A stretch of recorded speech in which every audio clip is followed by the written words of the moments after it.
বরফের ওপর পাথর ঘুরিয়ে মাছ শিকার করছেন জেলেরা। পানির নিচে থাকা মাছকে দেখা যায় না, কিন্তু বরফের উপর একটি পাথর টেনে জেলেরা এমন এক বিভ্রান্তি তৈরি করেন যা মাছকে বাধ্য করে তাদের কাছে ছুটে আসতে। আর কয়েক মিনিট পর একটি ছিদ্র দিয়ে উঠে আসে অসংখ্য মাছ। কিন্তু এটা কি কোনো জাদু? বিস্তারিত থাকছে ডেস্ক রিপোর্টে। বরফের ওপর পাথর ঘুরিয়ে মাছ শিকার করছেন জেলেরা।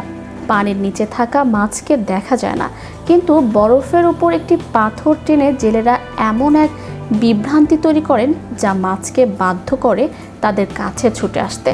আর কয়েক মিনিট পর একটি ছিদ্র দিয়ে উঠে আসে অসংখ্য মাছ। কিন্তু এটা কি কোনো জাদু?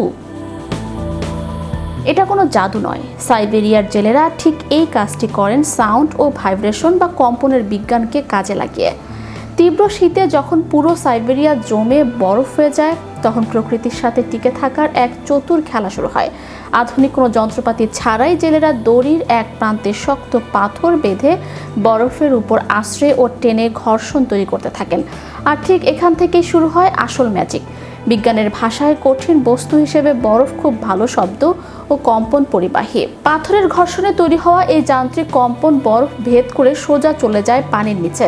মাছের শরীরে থাকা সংবেদনশীল স্নায়ু বা ল্যাটারাল লাইন এই তরঙ্গ খুব দ্রুত ধরতে পারে। পানির নিচে এই আচমকা কম্পন আর শব্দকে তারা কখনো খাবারের সংকেত, আবার কখনো আসন্ন বিপদ ভেবে বসে। ফলাফল সহজাত প্রবৃত্তির বশেই মাছগুলোর আচরণ বদলে যায়।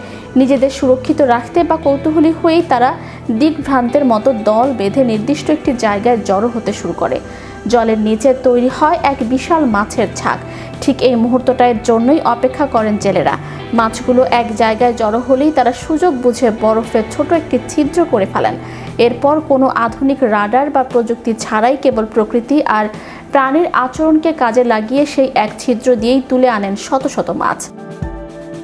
এই অসাধারণ কৌশলটি আমাদের মনে করিয়ে দেয়, বেঁচে থাকার লড়াইয়ে মানুষের বুদ্ধির চেয়ে বড় কোনো হাতিয়ার নেই। যেখানে হাড় কাঁপানো ঠান্ডায় জীবন থমকে দাঁড়ায়, সেখানে সাইবেরিয়ার এই মানুষরা আদিম এক টুকরো পাথর আর বিজ্ঞানের সূত্রকে কাজে লাগিয়ে প্রকৃতিকে নিজেদের অনুকূলে নিয়ে এসেছে।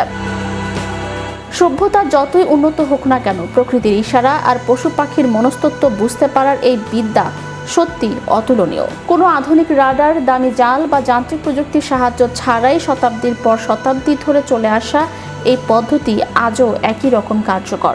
এক টুকরো পাথর আর মানুষের তীক্ষ্ণ বুদ্ধির নিখুঁত মেলবন্ধনে সাইবেরিয়ার জেলেরা প্রমাণ করে দিয়েছেন, প্রকৃতির বৈরীর রূপ যতই কঠিন হোক না কেন, মানুষের টিকে থাকার লড়াইয়ের কাছে তাকে হার মানতেই হয়। ম্যাজিক বাংলা টিভি, বিনোদন ডেস্ক।